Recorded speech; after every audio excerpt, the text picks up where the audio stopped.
还有高血压病，可以吗？听得见吗？请问一下会场。听得到，看得到。他们是蒋主任吗？我是蒋成阳医生。你们好，各位主持人好。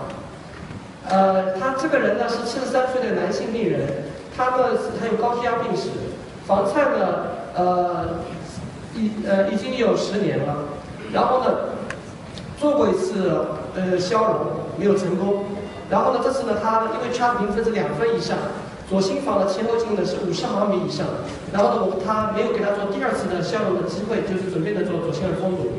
然后今天呢我们是在那个视房超声的指导下，全麻下面做的左心耳封堵。我们呢穿刺，我们先放一下那个造影的图，我们是右侧股静脉穿刺，然后呢因为他这个左心耳呢，我们 CT 做过了之后呢，它是朝下的。所以呢，我们穿刺的时候呢，在卵圆窝的位置呢是靠下、靠后的位置，这里穿过了。不知道大会，各位教授看得见那个造影的图吗？我们这里条件稍微差一点，这件老师，看得见那个造影的图吗？看到。哦，看得到。哎，对，看得到。看到。对，我们穿刺的时候呢是靠近左心那个卵圆窝偏下偏后的位置穿刺的。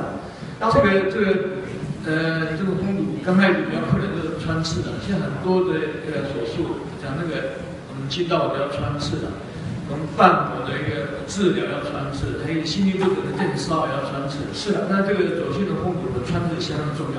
对，这个穿刺的，而且不光是要穿过去，而且要穿得好，穿得好呢，对后面带来很多的好处。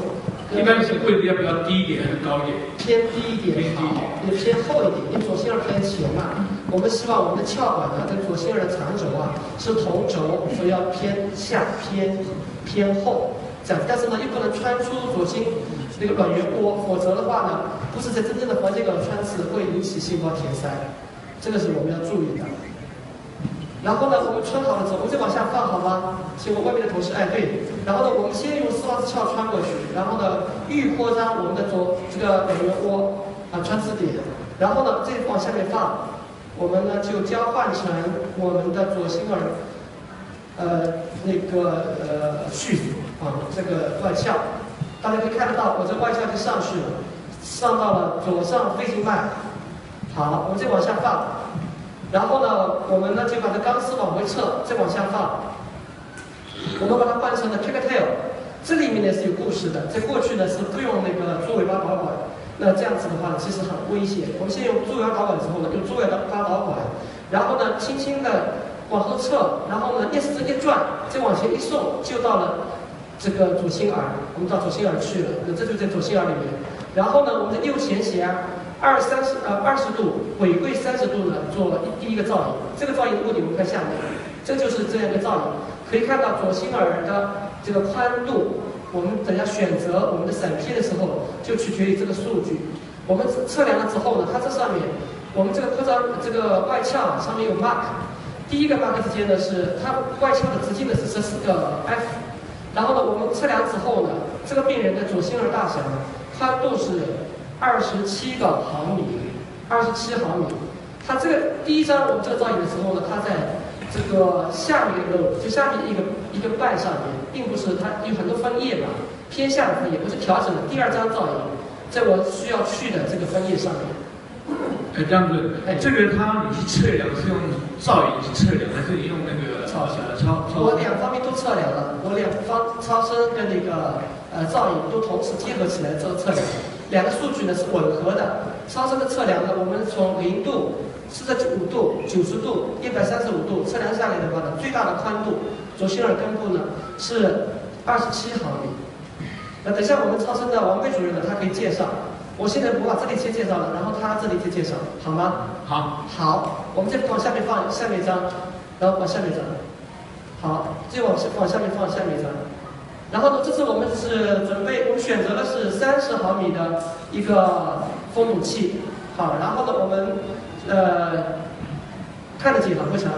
看得到，看得见。一般我们这个是要比实际上要大一点，对，大一点点，它是27毫米这个直径，我们选的是30毫米的这个封堵器，然后呢，我们释放。我们第一次释放的时候呢，释放是很容易的，大家再往下看我们造影的情况。放下面一张，请放下面一张。对，我们发现呢，这个边上呢，还有一些它偏深，我们放的这个封堵器啊偏深，它这个芯呢比较大，比较长，我们放的偏深了。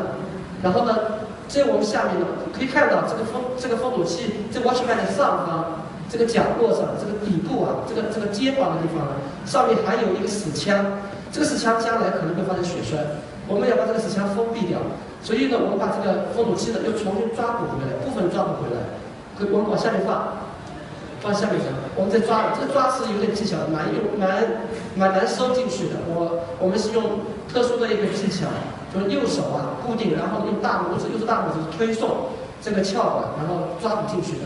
我们看下面一张，我们抓不进去的情况，这抓不回去了，然后呢，我往后推了一点点，10个毫米，然后重新释放，这是重新释放的。好，我们看下面一张。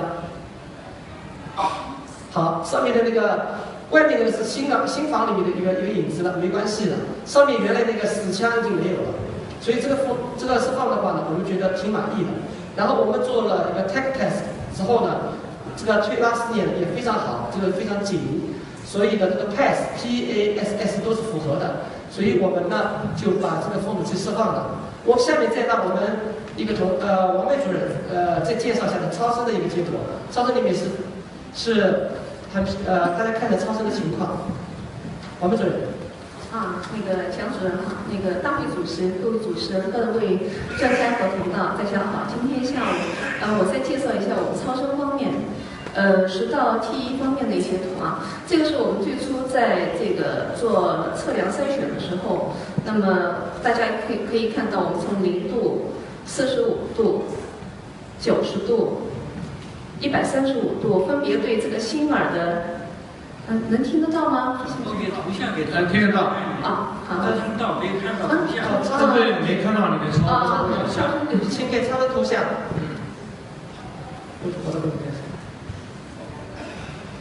现在看到的就是那个看得见吗？血管照，也不是在血管照，不是超，看到了，继续。好。我们在4个角度上分别对左心耳做了测量。首先，这个是0度的，我们那个测量以后发现，它这个左心耳的开口直径是在26，长度是40.9。那么目前我们是以这个回旋姿为这个解剖标志进行测量。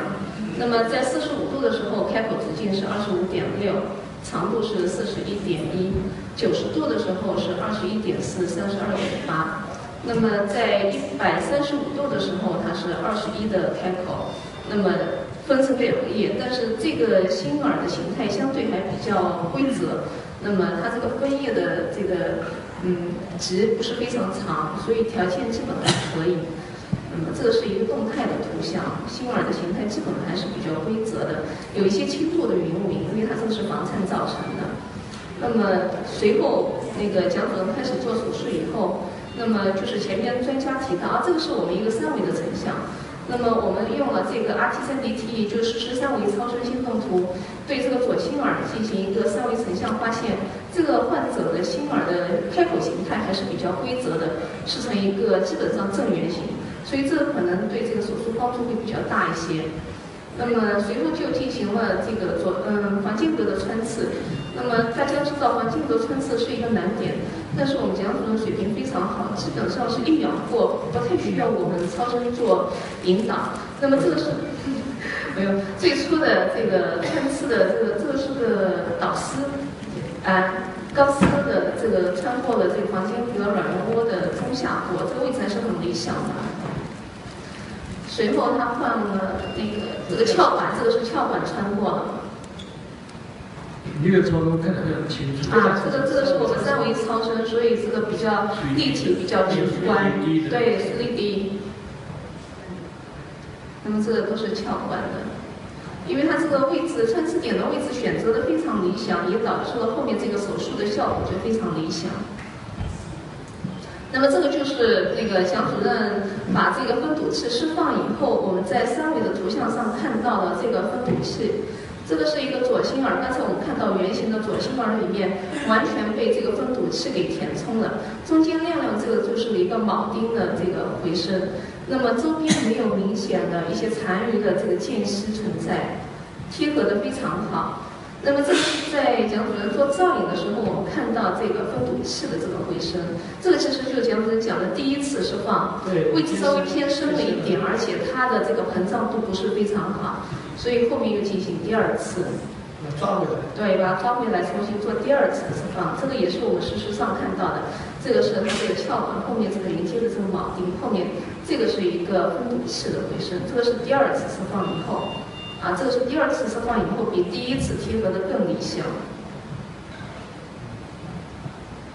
那么我们最后用彩色多普勒来看一下周边，它的有没有明显的一些残余的这个漏的分流。那么从0度我们一直过渡到135度，整一个动态的观察，发现没有明显的一些残余的分流。是。这个是90度，贴合的也很好。然后这个彩色的分流我们已经降到很低，刚才大家可以看到我们这个上面的色卡是降到30厘米每秒，这个已经是非常低的流速了。那么最后再对这个分堵器做一个测量，计算它的膨胀度还是非常理想的，基本上是在25到27之间。那么对于这个分堵器型号来讲，这个膨胀率还是可以，回缩压缩率还是可以的，10%以上。对，10%以上。那么这些是我们事后测量的一些参数。那么这个是最后把那个分堵器释放以后，我们再来看一下，这个是肺静脉应该是左上肺静脉。那么这个是左心耳，那么中间这个分堵器的填充跟这个肺静脉之间，这关系也是非常舒服的。我们在超声上面看。那么也没有明显的间隙，而且它整个形态都是很平整，没有明显的漏尖倾斜这些都没有，所以这个手术还是非常漂亮的。从现在这时来看的话，这个分堵器我们放的是满意的，所以我们的病人呢现在在复苏过程中，大会主席，我们这边这个分堵器的介绍就到此为止，不知道大家还有什么建议和指点？这个咱们做这个技术先这是比较详细的左心耳分堵，就避免那个风扇造成的一些脑卒中血管血管跑出来。你这个放这个超声化，并且是全身麻醉麻醉的。那你们有的是要用 ICE， 就大概不需要那个吃到记忆ICE 是吧？是的。就是做了相成。请问一个问题，如果这个病人食道超声看见了心耳里面有血栓，我们需要抗凝多久才可以做这个手术？这样子我们是这样因为我们呢在大概血栓的发生率呢在1%到2%，很多时候是不会有血栓的。但总是我们碰到一些血栓的病人，一般来说我们抗凝呢要4到6礼拜以后再复查超声。一般来说的话呢，血栓都能会被溶解掉。当然，这个4到6礼拜呢是要求 IN 达标2到3之间。有时候呢，这血栓不能被溶解，它这个血栓呢生下来之后呢，它是比较高密度的激化的血栓。那我觉得呢，如果说做左心耳分堵也是安全的，因为它是激化跟这个壁呢贴得很紧的。如果要把它在分堵这里面呢是不会有问题，不会碰下来的。可以做。担心这个左心耳里造影的时候会有出错。双散的血栓呢，前面的话呢，就是我们要抗凝4到6礼拜，应该是没问题的。对。请教2个问题。一个呢就是因为前2天刚从那个 TCD 回来嘛，就是现在的他们手术呢，它有一个就是远端保护。那么在左房耳分堵这个手术，就是远端保护是否是说也会帮助减少一些并发症？这个不知道是不是现在有这个结果？或者是有这个想法。那第2个问题呢，就是这个散放进去之后，我们术后还需要抗凝吗？或者抗凝多长时间？您的问题非常好，我们也很担心在术中的时候发生一些栓塞事件。